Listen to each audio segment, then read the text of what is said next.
sira-sira na. Wash out lang ang aking tanim. Wala na akong tanim. Nanalo tayo. Tsaka yun. Nakakaiba. Yung buho namin. Hindi pa nababawi yung ginastos na siraan na. Ayan ang tubig guys, oh. Hanggang dyan yung tubig. Nagkalat ang mga basura.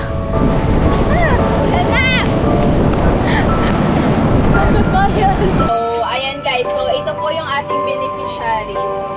So, hello po. So, ayan guys. So, binagyo sila. So, ipa-flash ko dito yung mga picture na ipinasa niya na ano, talagang, tama ba? Sila din, umakyat din talaga sila sa bubong. Nasa bubong din talaga sila dahil dinabot nga ng bahay yung kanilang bahay. So, ipa-flash ko na lang din sa screen ng kanilang pictures.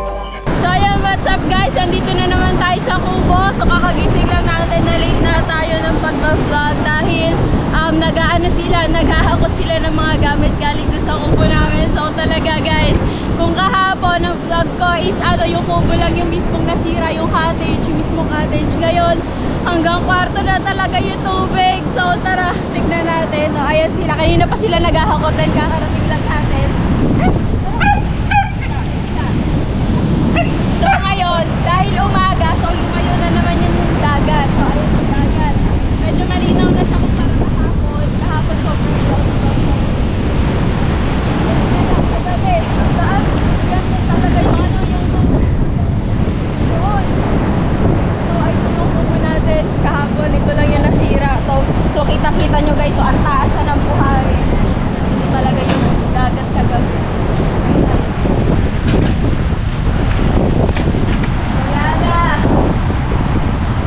Ayan na nga kunin. Ayan guys, kung nakikita nyo, ayan. Wala na talaga. Pasok na din yung dagat kahapon. Nakakaiyak. Hindi pa namin nababawi yung ginastos namin dito sa pagpapagawa. And ito na yung nangyari ngayon. Grabe. Na tayo magagawa.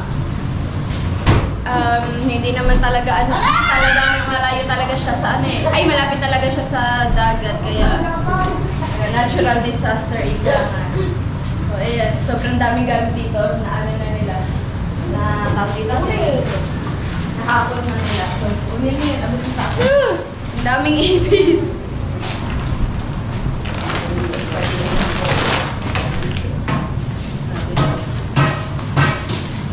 Let's go.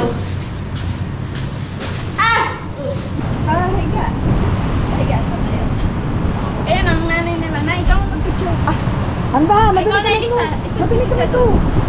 Yung book, Ayan, book may picture nga. Tapos Kita. Ay, Dapat ba naka-portrait? picture kasi. Patay, kung diyasin mo alam ang galing. Tayo din tayo. Tayo ka. Ha? Ito ang book,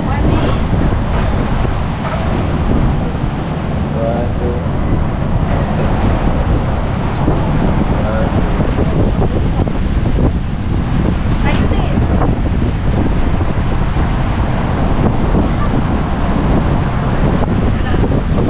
Let's go. Let's go. Tara, let's go. Ay! Magdala ka ng dadali mo doon yung mga electric fan. Ano ba? Ito mga guys, nakakayak yung pinaghirapan ko, wala na. Wash out na ito. Kagabi meron pa yung pinakasahig. Ngayon wala na talaga. Ang sakit sa puso. Hindi ko pa nababawi yung ginastos ko dyan sa pagpaparenta, sa pagpapagawa. Hindi pa namin nababawi. Yung sa total ng ginastos ko, almost 200k pa. Yung kailangan bawiin and ayan, wala na talaga. Buo pa naman siya. Pero ayan, kailangan nang ayusin. Pasok na yung tubig dyan paggabi. Paggabi dapat ma-videohan natin. Mamaya pag mauna na kayo, ano ba? Mamaya kapag ma-chachempohan natin, bibidyohan natin siya ng gabi kung gaano kalapit yung dagat. Lumalayo siya pag umaga, pag gabi sobrang high tide talaga. Nandito na talaga ang dagat kagabi. Yan. Wala na. Itong buhangin na tong ilalim niyan, ano siya, semento yan, pinakasahig. Pero ayan, cover na siya ng buhangin. Ito talagang kubo na to. Sinabi ko na kasi, imisin to, magagamit pa. Wala na, hinayaan na din. Kaya yun. Hindi ko naman kaya yan eh. Wala na, yung flooring sira-sira na. As in, simula nung nagawa siya, wala pa kaming naging guest. So ito yung mga asinta o mga hollow blocks, sira-sira na. Grabe.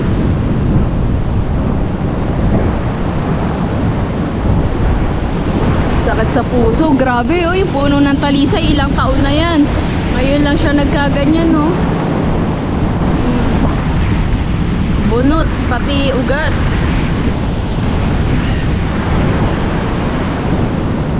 Grabe.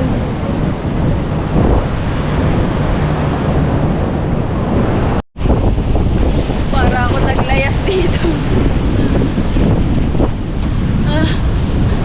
Hindi ako makapaniwala na simula nung bata ako, ayan na yung pinakamalapit na dagat na naranasan ko. Naabot yung aming pinaka-kwarto. Grabe. Ayan no, mga basura, tambay hanggang dito. Ayan ang tubig guys oh. Hanggang dyan yung tubig. Nagkalat ang mga basura. Ayan pa, hanggang dito nga. Hanggang dito nga ang bangka oh, hanggang dito yung tubig. Grabe, ang layo oh. Yung mga basura oh, tambayan dito lahat. Ayan ang pinakabangka. Meron pa dun sa pinakadulo doon. So grabe. Hanggang dyan na lang talaga pinakasagad ng mga bangka oh. Mga bahaya na yan pero nandyan yung mga bangka. Yan si Katagumpay nandito na sa tabi ng bahayan. Para tayo naglayas dito. Te, magkano yan, te? Daspan. Te, magkano yan? Depende na lang.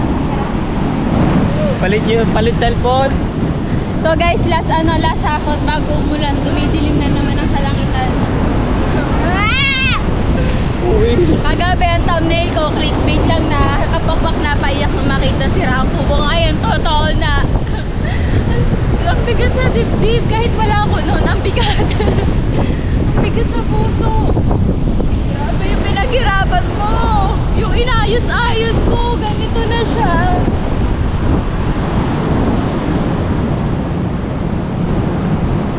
Yan nga, baka makakukuha dyan ng magandang patami.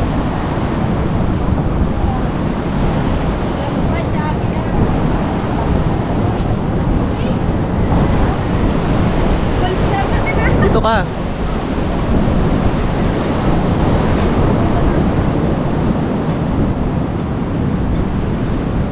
Wait lang. Tara.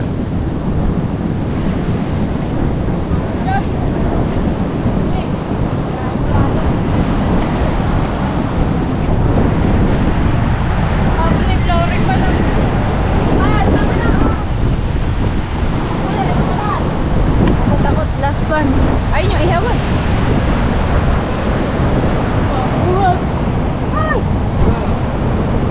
Dali! Ayan! Ari daw sa'yo. Dali, yun! Ano, dali! Dali na, pag nga, ang aking pakpak. Nadali ko ba yung cellphone?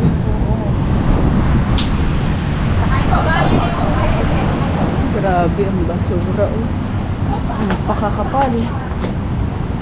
Mga balde.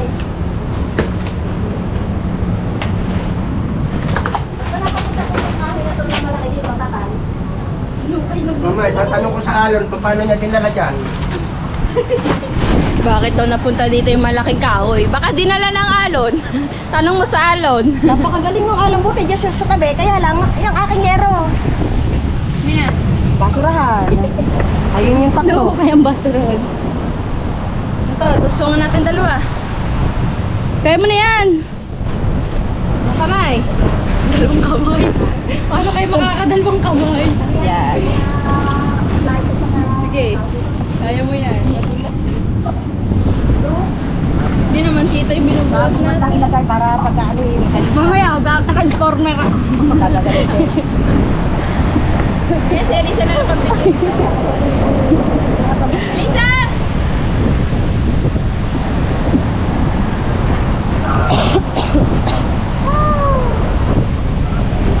Oh, siya talaga ang aking tanim. Oh. Oh. Wala na akong tanim. Ayan na lang tayo. Tsaka yun. Ayaw mong matay! Isa video na lang kami. Oh, naabot na!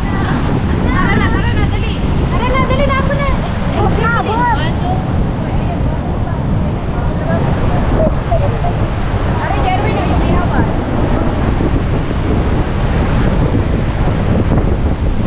Pasada! Ano na, bes? Ang bagal mo! Dito kami. Baka sana kami nila. Ang nagagaling ka ang buhay. Ulan na! Sabi bayan. Bayan niya.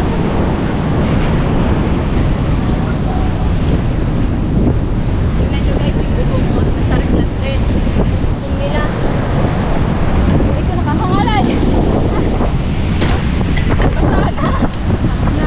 Dali. Maligo na lang.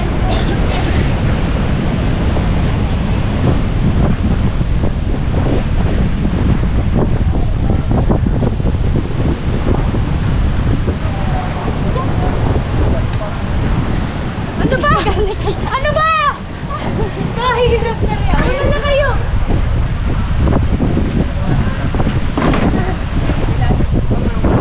Dali mo, tumakbo ka na. Basaan na tayo.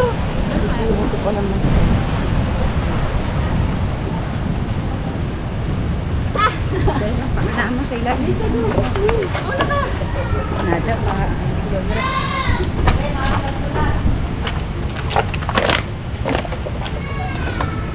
Mailab ako sa'yo. Pero pag-ibig mo, ito na.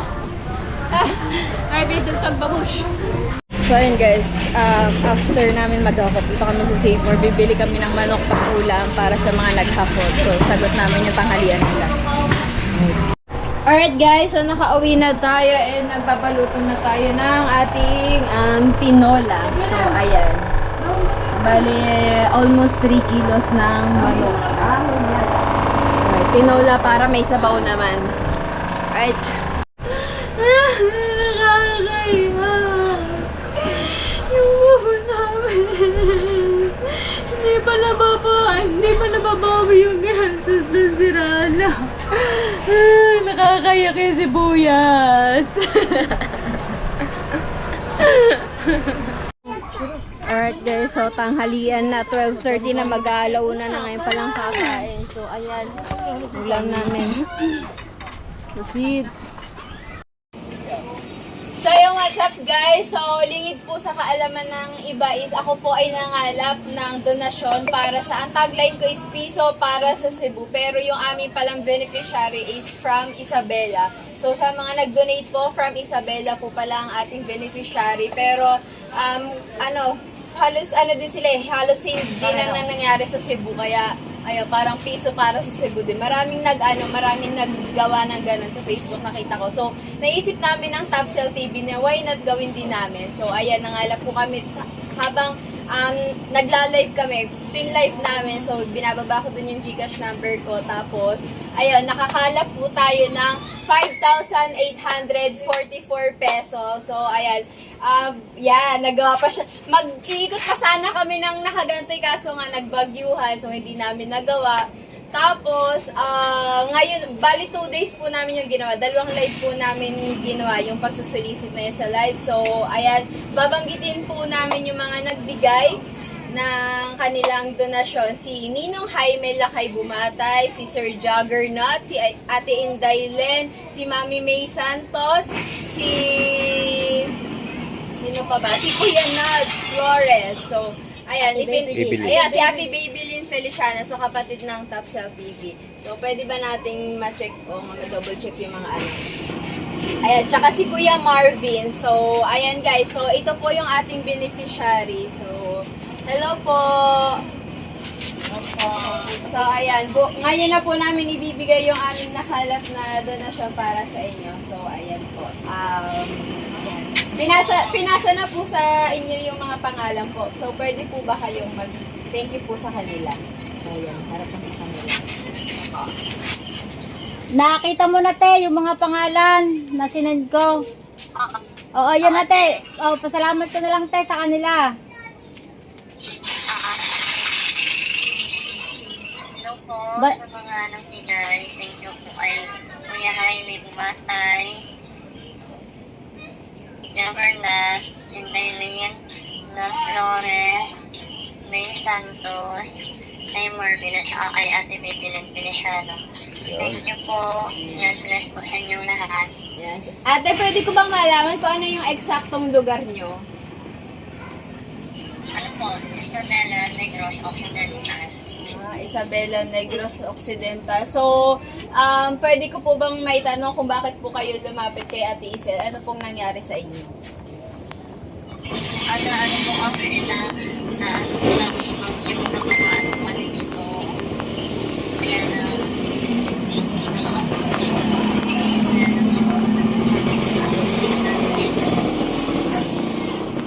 thank you po kaya masyadong paraan na matulungan po kami at sa inyo po lahat.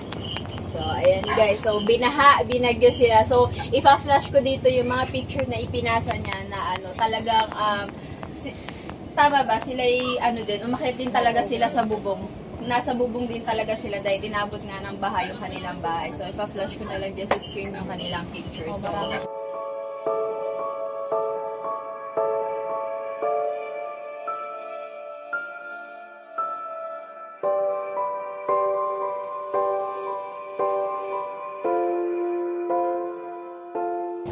ayan, maraming salamat po. And babanggitin ko pala yung mga amount na binigay nila for transparency. So, nagbigay ng 1,165 si Ninong Jaime Bumatay, 2,531 kay Sir Juggernaut. Meron nagsend na dos kasi ang tagline ko piso para sa Cebu. So, may nag-send ng dos. So, hindi ko alam kung sino. Tapos, 30 pesos naman kay Ate Inday Len, 600 pesos kay Kuya Nald Flores, 500 kay Mami May Santos, 15 pesos kay Kuya Marvin, and 1,000 pesos kay Ate Babylyn Feliciano. So, maraming salamat po sa inyo. A total of 5,844 pesos. So, lahat po yun is ibibigay natin sa kanya, sa ating beneficiary. Ano po bang pangalan nyo?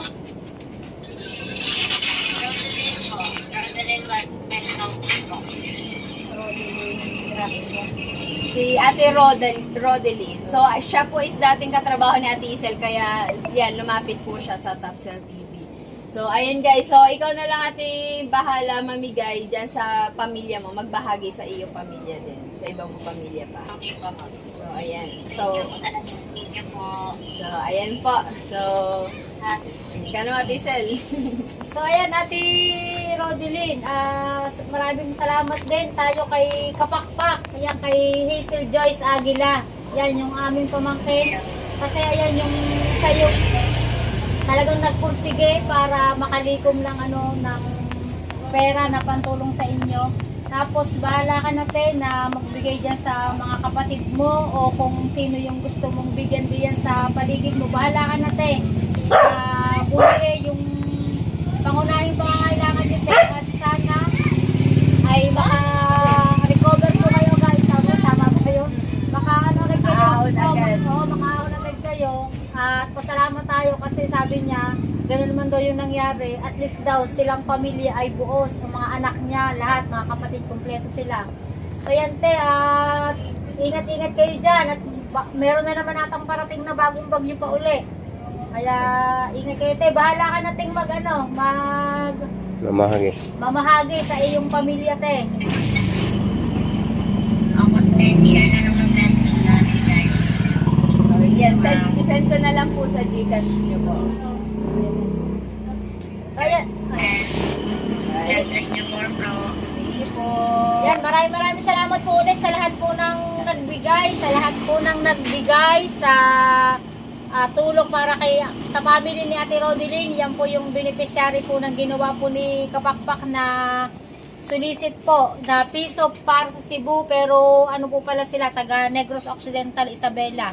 So ayan, sila po ay kapareha na hanggang bubong din po sila nagpunta para hindi po sila maano ng tubig.